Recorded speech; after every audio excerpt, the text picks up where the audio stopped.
look at the shrinkage. Hold on. Just look at the shrinkage. Look at that. Look at the shrinkage. Look at that compared to that. Foresee hair problems. If you know, you know. You know that moment when you take out a hairstyle after months of braiding and your hair looks so stretched to the point where you don't even want to wash it, but you have to because it looks like you slept in a bed full of sand, only for it to turn out like this? Let's be real, shrinkage can actually deceive you from seeing your hair's true length because How does this? I'll make a cup. Turn it to this. And when you walk out the house, the most annoying thing a person can say is, I love your short hair. It's not short. It's not short, Badla. Hey. One thing about shrinkage that people don't talk about a lot is the amount of knots and tangles that you can find in your hair. Like, do you understand how painful it is to detangle your hair in its shrunken state? And worst part, if you do not use the correct products and technique, you are going to experience a lot of hair breakage. Don't get me wrong, shrinkage is not all that bad because it's actually a sign that your hair is healthy, hydrated, and is able to bounce back. One way that has been proven to get rid of shrinkage is by stretching your hair. Now, there are so many methods out there that you can use, whether you use heat or without it. So you can either blow dry your hair, straighten your hair, you can do roller sets, you can curl your hair, you can do the African threading method, braiding your hair, twisting your hair, or even using the bending method to stretch out your hair. But as I'm talking about all of these methods, especially the heatless ones, I have tried it so many times, especially the African threading method. And I must say, it's a good method when you want to get your hair fully stretched out without heat. But now the thing is, it gets tiring to actually do the African threading method every single night, or even braids. Like, I'm tired of braiding my hair every single night just to maintain a stretched look. So I went on YouTube and searched for ways to stretch out your hair for a long time without braiding it. And I saw a lot of videos of women straightening their hair. And I was like, should I try this? Should I not? Then I went ahead and got myself a hair straightener. This straightener doesn't have any temperature settings, so the maximum temperature is 128 degrees Celsius. So I was like, because I've never used a hair straightener, why not start with this one and see how it goes before actually investing in, like, you know, those salon pros. I started off on clean blow-dried hair, and I blew-dry my hair using the tension method because I was trying to avoid pain as much as possible. I didn't want to use a comb, I didn't want to use a brush, just the tension method. As I was straightening my hair, I realized that I had to use a comb because that's how you get it straight as possible. So then I'm using the comb and I'm just trying to figure out, how do I put this straightener, because wow, it looks so easy when somebody else does it, but then when you do it, then it's like, what's happening? And then I was like, let me just leave it. So then I decided to first straighten my hair and then comb it afterward. At some point, I saw that my hair was knotting up because I wasn't using the comb to detangle it. Then I just decided, let me finger detangle my hair and then continue, and that worked very well.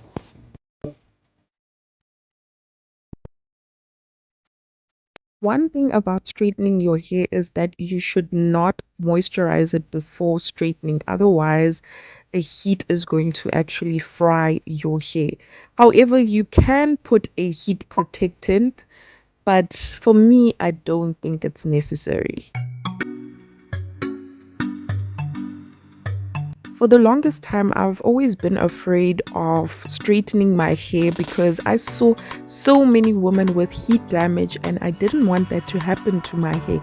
But now this time I was like, let me try it for myself, see what happens, and I'll then decide whether I will do it often or not. But so far, I see that my hair was getting straight and I was very excited to see the end result because wow, just look at the length.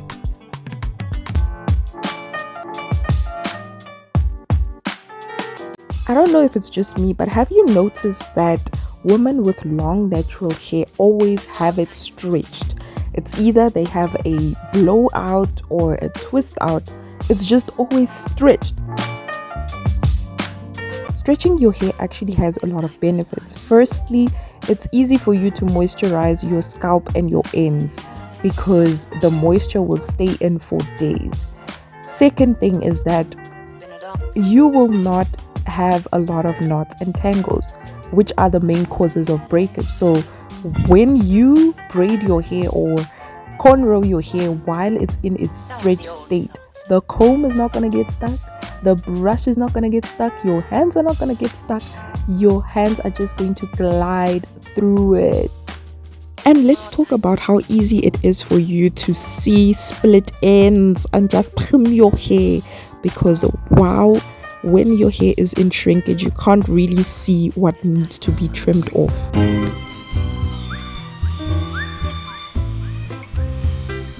I remember some time in my natural hair journey where I actually used 3 combs to stretch out my hair.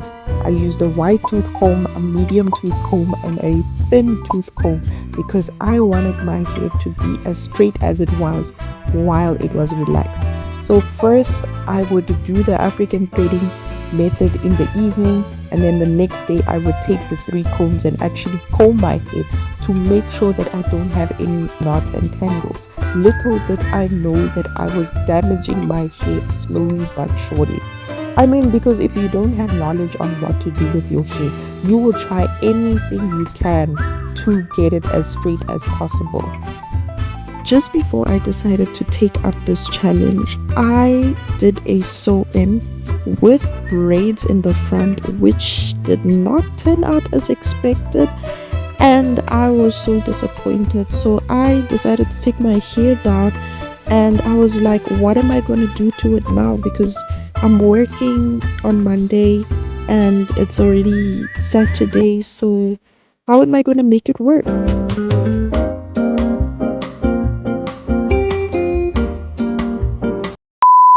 Then I was like, let me just straighten it, because I saw all the girlies straightening their hair and it looked so good. But then this is how mine turned out. This is how my hair looks like. I still love the volume. Oh my goodness, like, look at this. So yesterday, the way I straightened my hair was, it was coming all the way down, but then I was not feeling the style, so then I just decided, let me just like fluff it outward like an afro. So I really love the shape of it today, and I think I'm just gonna test to see if this style is going to last the whole week, because I straightened it, but it looks like a blow-dried afro. So we'll just see what happens throughout the week. Hopefully this is gonna last for 2 weeks without me re-straightening or anything like that. But really, look at this, 2 months of hair growth. Like, I still can't believe this is my afro. Like, it's so beautiful. Oh my goodness. Day 2 and the afro is still looking stretched and movable. I'm excited to see what this week has in store for me for this afro. I don't know about today, but I feel that my roots are still stretched, but somehow, somewhere around my hair, I don't know if it's shrinking or it's wet. I don't know, but it still looks full. Just needs a little shaping. To the salon!